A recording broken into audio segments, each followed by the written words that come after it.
Hi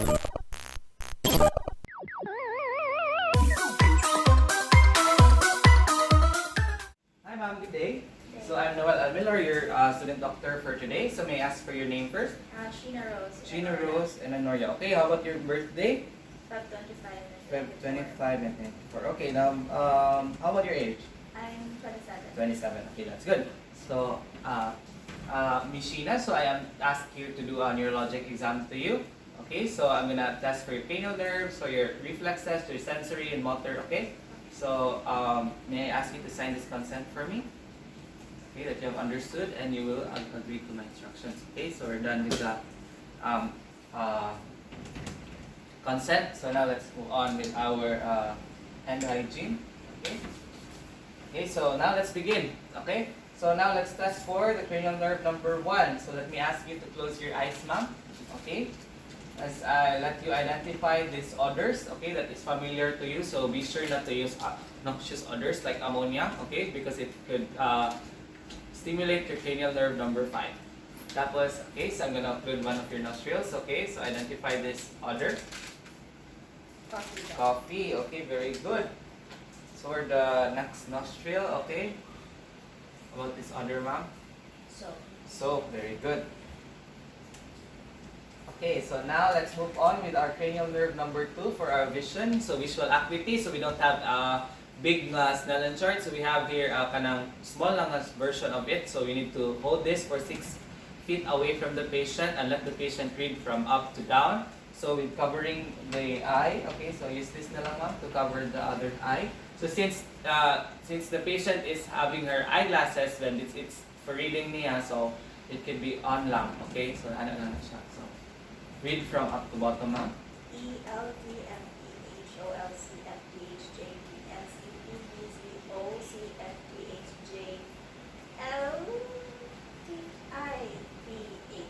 Okay, so how about the other eye? Okay, slowly lang.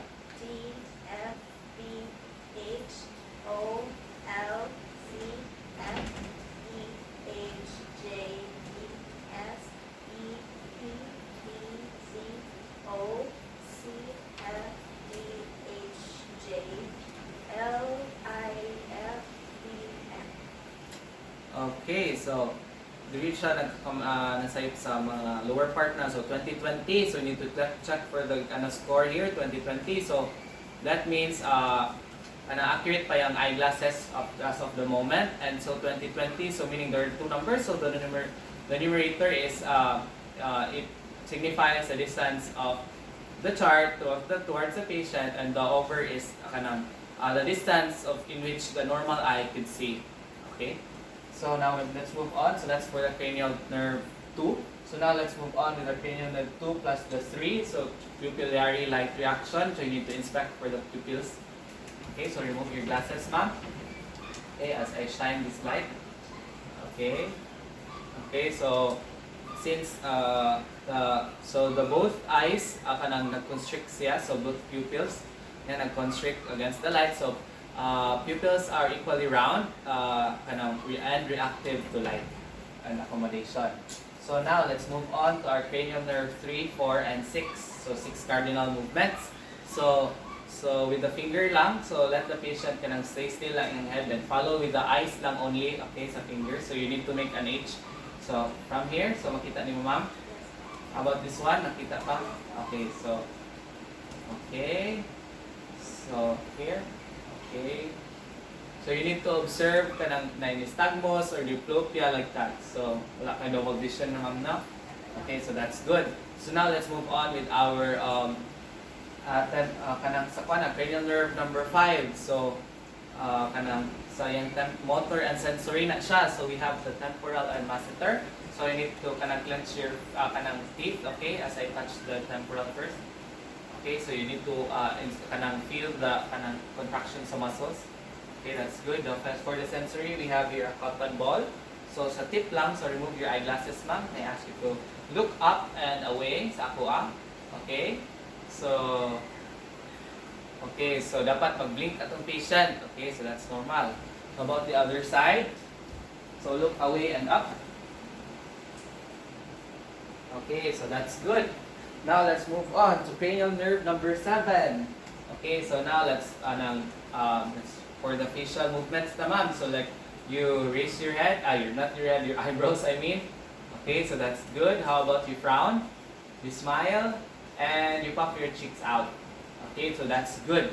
So that's for cranial nerve number 7. Now let's move on to cranial nerve number 8. So that's for the let's whisper ta sa acoustic. So I'm gonna whisper number ma'am, number combination. So you need to say it loudly. Okay? 213. Okay, that's good. Now about the other side. Oh, I forgot. So before you do that, you need to occlude the other ear so that Okay, again. Okay. 213. Okay, that's good. Now on the other side.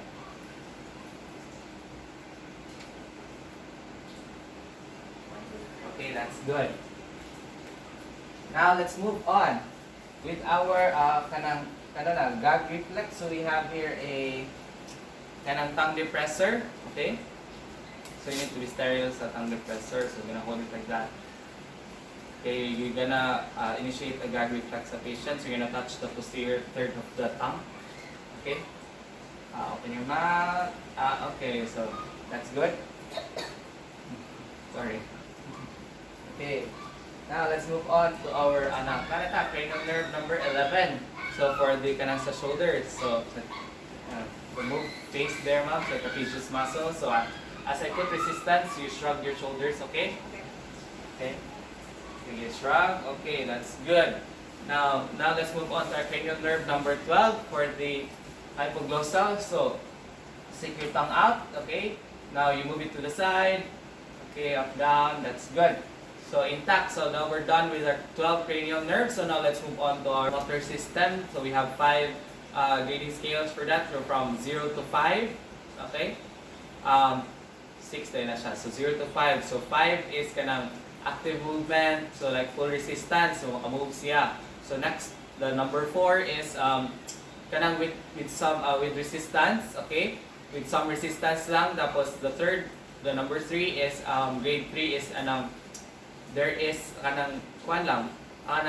gravity lang, so by the virtue of gravity. So the number 2 is gravity is eliminated, then ang grade 1 is mag-flicker lang yung movement, tapos the 0 is no movement. Okay, so now let's start with the with the hands and feet. First, hands and feet sa ta. So as I put resistance, so you need to raise your arms. Okay, that's good. How about this one? Okay, so that's good. Now let's move on with the grip. So para dili ka inani siya ang imong position, so be under ang imong index fingers imong one, and you do it simultaneously. So be sure nga strong iyang grip, tapos dili mabuhi imong kamot. Okay, so that's good. Now we're done. So now let's move on with you touch the finger to your pinky. Okay, so opposition of the thumb. Okay, so apply resistance. So okay, that's good. How about the other arm? See it here. Okay, apply resistance, opposition of the thumb. Okay, so that's good. Now, let's move on to our dorsiflexion of the ankle, dorsiflexion, and the plantar flexion. Okay, let me borrow your feet. Okay, so as I apply resistance, so dorsiflex your feet, so move it towards you. Okay, that's good. Now, towards me. Okay, push away. Oh, that's good. How about the other feet? So, push towards you, and push against me. Okay, so kato siya dorsiflex, tapos yun siya flexion sa plantar. Okay, so now let's move on to our cerebellar system. Excuse me. Now let's move on from the finger to the nose. Okay, so need to touch my finger and towards your nose. Okay, if na by cerebellar lesion, so dili na siya mag-coordinate itong muscles. Okay, so you need to move your fingers and let the patient extend the arms with. Okay, so that's good. Now it's from shin to the big toe. Okay, from shin to toe. Okay, so let the patient lie down. Tapos with the closed eyes, from the shin dapat i-glide niya towards the big toe. Yang heel sa foot. Okay, to the other side. So if there is any cerebellar lesion, so usually must slide siya sa. Did you close your eyes? Yes, ma'am. Okay, thank you. So now we're done. Now let's move on to our walking na ta. So, are you ready to stand na? So, let me... Okay. Then move. Kambalik sa ako. Okay. Now, next is you need to do a... for that walking, so you need to assess if the patient is, pag-walk niya is asymmetric ba ang iyang movement. Now, next is katungkuan. Heel to toe na walk. Yes. Heel to toe na walk. So, you need to walk in a straight line. So, tandem walking. So, in a straight line, mag-walk ka. Okay, so walk. Okay. So, from heel to toe in a straight line, that's called tandem walking. So, as a patient to stand with feet together. Okay, feet together. Tapos, open eyes. Tapos, next is ipa-close ang eyes. So, this is the Romberg test for test for kanang position sense. So, dapat observe lang siya for 30 to 60 seconds. So, assuming man so wala siya, dapat stay still ang patient. So, now let's move on to the pronator drift. Okay, so the pronator drift, so need to raise, pa-raise niya yung mga arms forward. Okay, then observe gihapon if mag-lihok ba siya na, so unsteady ba yung gait. Okay, so meaning that's good. So now may ask you to sit down naman. We're done with that. One. Now let's move to our sensory test. For the sensory, let's move on. So for the sensory, so we're gonna ask that we need to test for the kanang dermatomes na. So we have a lot of dermatomes sa body. So kanang we need to test for the pain, the temperature, the proprioception, like that. Okay, so and the rest. So now let's start with our pain. So here. So you need to ask the patient to close her eyes. Then ask if it is sharp or pain. Sharp or dull, I mean. Sharp. Sharp, okay. Dull. Sharp. Sharp, okay, that's good. So now let's move on to our temperature. So we don't have test tube, so we're gonna dip my tuning forks in hot and cold water for a while.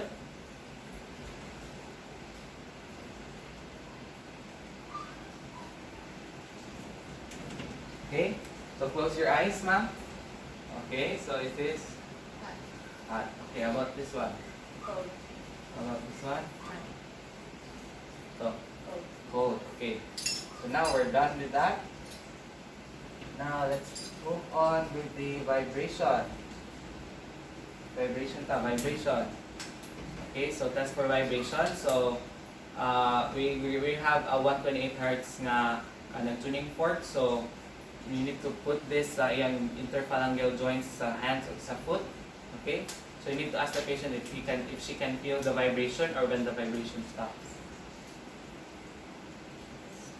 Mafeel na ko daw. Okay. Mafeel? Okay. Wala na siya. Okay. This one. Mafeel na. Okay. Mafeel na. Okay. Good. So now, we're done with that. So now let's move on with the cotton touch. So we have here cotton. So close your eyes, Japon. Tell me if you can feel it.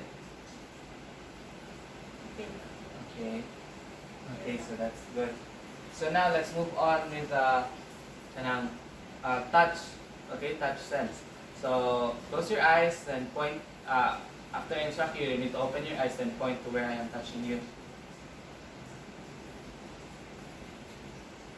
Okay, close your eyes. Okay, that's good. So now let's move on to our sato sata. Okay, close. Okay, so I'm gonna hold with the big toe with my thumb and index finger. And okay, so you need to close your eyes and tell me if it's up or down.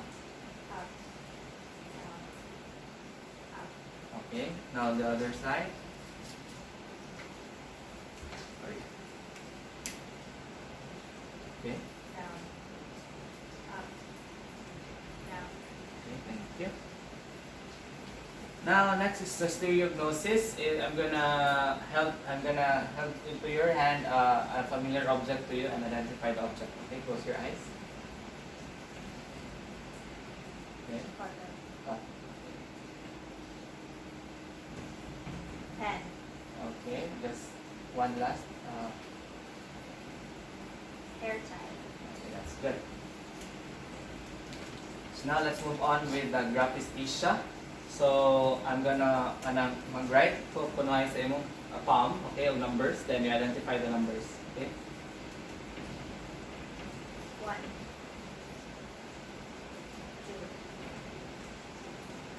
11, 8. Okay, that's good. So now let's move on with our 2-point, okay, 2-point discrimination. So we have here a pinwheel. That's a lot of pins. Okay, let me borrow your hand. So identify if it's 1 point or 2 point, okay? 1, Okay, on the other side. 2, Okay, that's good. Now let's move on. Okay, so I think we're done with our cerebellar, with the sensory, I mean. So we're now let's move on to our muscle reflex. Okay, so for our muscle reflex, we have a scaling grade of 0 to 4. So 0 is absent, 1 is low normal, number 2 is kanang average, so normal na siya. For the number 3, it's kanang brisker than average. Tapos the fourth one is hyperactive or mura kanang nag-clonus na. So let's start with our biceps tendon. So we have your percussion hammer. Okay, so different akong percussion hammer.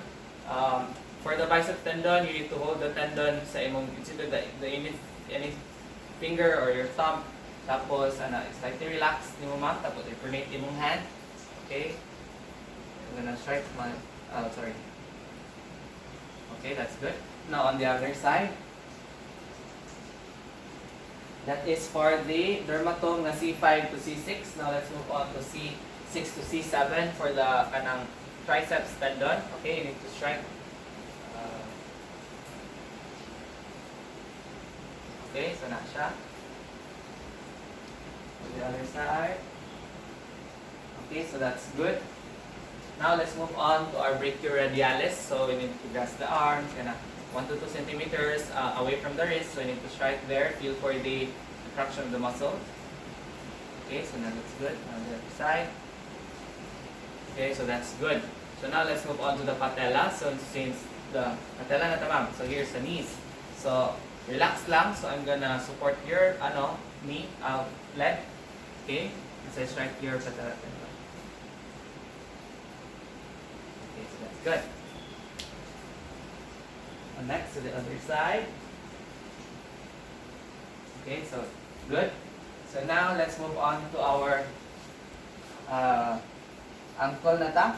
So ankle, same rin gyapon. For the ankle, let me lang. Tapos i-strike na ko siya sa back. Achilles tendon. Okay, so dapat na siya dorsiflexion. Okay, so natin dorsiflexion. So nakita na ba to? So the next one is for the manata sa atong sa limb. So ato na sa abdomen nga reflex. So let me ask you to lie down na. So kanilang tips sa tuning fork atong gamiton. So let's stroke the sides or the lower abdomen here, tapos sa upward pa down, na mag-contract pa yan. Okay. Okay, so that's good. Now the last one is for the plantar reflex. So let me borrow your feet, your foot. Okay, so I'm gonna draw a line from here. So I'm gonna lang, so mo-curl ang iyang one. Okay, so, towards the big toe na siya. Sorry. So, okay, so intact. So, ma'am, thank you for your cooperation. So, you have a 2020 visual acuity.